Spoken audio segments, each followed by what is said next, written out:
We all make thousands of decisions every day. Your life experience is the combined result of every decision you've made so far. And yet, nobody ever really taught us how to make decisions. We're pretty bad at it. Our brains are not wired to deal with all the information that is out there. So instead, we often act on instinct and go for short-term gratification over long-term impact. In this video, you'll learn about 4 principles to help you simplify that complexity down to what matters, so you won't have to know everything and still make good decisions. The first mental model I want to introduce to you is the Eisenhower Decision Matrix. Named after a former US president, this is a scale that has 2 sides. On the one side, it ranks tasks based on their importance, and on the other, it ranks them based on their urgency. This helps you to prioritize tasks, and to do so, you can ask yourself 2 questions. Number 1, how soon does this need to be done? And number 2, how much impact will completing this task have on me? I used to follow this model pretty religiously. What I like to do is treat the answer to either question as a number scale from 0 to 10. If urgency and importance are low, say under 5, I wouldn't do it. If urgency is high but importance is low, I would let someone else do it if I could. If urgency is low but importance is high, I would schedule it for later. And if urgency as well as importance is high, I would do it right now. There are 3 important things to keep in mind when working with the Eisenhower Matrix. The first is that everybody's perception of urgent and important is different. On the one hand, this means you shouldn't let anyone dictate to you what is important or urgent. On the other hand, you should take others' viewpoints into account, especially if a task influences others or if you're working together on a project, for example. The second is that urgency and importance are not just relative to others, but also to yourself. In other words, you gotta select from all the available tasks what is the most important and urgent out of all of those, instead of the absolute value of the task, like saving the world. That's obviously a high priority task, but if it's not part of your available options, you shouldn't score it based on how urgent and important it is compared to that. The third is that it's actually better to prevent tasks from ending up in the urgent bracket to begin with. The more deadlines you have, the more stress you will experience, because things can go wrong or something else can come in between of the time that you scheduled for the task, and then all those deadlines won't be met. I minimize my deadlines. I prefer to work on tasks that are high importance, low urgency, so that I don't feel the stress, but I do get the positive impact. If you're burning yourself out because there's always another deadline around the corner, that's not good for you, and it also means you won't produce the best work. So what's a mental model to help us avoid high urgency tasks? That's where Hofstadter's law comes into play, and it goes as follows.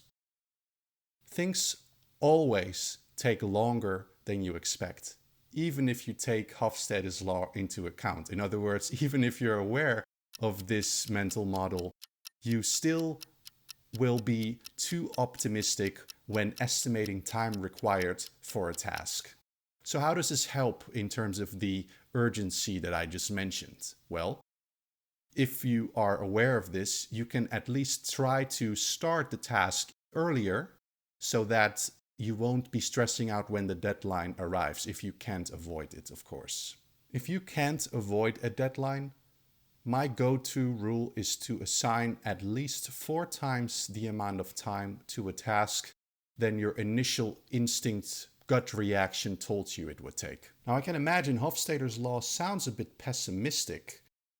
If everything takes way longer than we think it does, doesn't that mean we can achieve way less than we hope to in our lifetime? Well, yes and no. You see, Hofstadter's law can be applied to any task. However, there's usually more than one way to complete a task. That's where Occam's razor comes into play. It states that when faced with two equally sound hypotheses, you should pick the one that has the lowest number of assumptions in it. The more assumptions you can take out, the lower the chance you'll be wrong. Occam's razor doesn't just apply to truth-seeking though. You can also translate it to productivity by thinking about various paths for a task's outcome to be achieved and picking the one that has the least number of dependencies. If the outcome to be achieved relies as little as possible on third-party events or others doing certain things, then the chance of it not happening or not happening as well will also be reduced. So pick the route that has the least dependencies. Or in plain English, keep it simple. Occam's razor is your best defense against Hofstadter's law. The last mental model I want to discuss is the one that ties all the previous ones together, and in my opinion it's the most powerful one of all. It's called Pareto's Principle, and it states that only 20% of the input leads to 80% of the output. In other words, if you want to get the biggest return on the time and effort you spend, you need to find that 20% of tasks with the biggest impact. This is very personal and it's hard. I knew about this principle for a couple of years already, but only last year did I start to actually recognize for myself which tasks were contributing to the biggest outcome. It really is a journey of discovery more than anything. In case you were not aware of this principle and you may have been operating under the assumption that everything you do has a more or less equal impact on the results, this may be a bit of a bitter pill to swallow. And I'm not saying that the 80% of work you do is insignificant. However, I do invite you to look back on the work you've done and find those greatest hits in there, so to speak. Which tasks gave you the greatest sense of achievement, the greatest sense of joy, or the best financial gain, whatever way you want to measure it. Now let's bring it back from the abstract into the concrete. If you want to learn which tasks can lead to your biggest impact, the first thing you'll need to do is have a way to reference those tasks.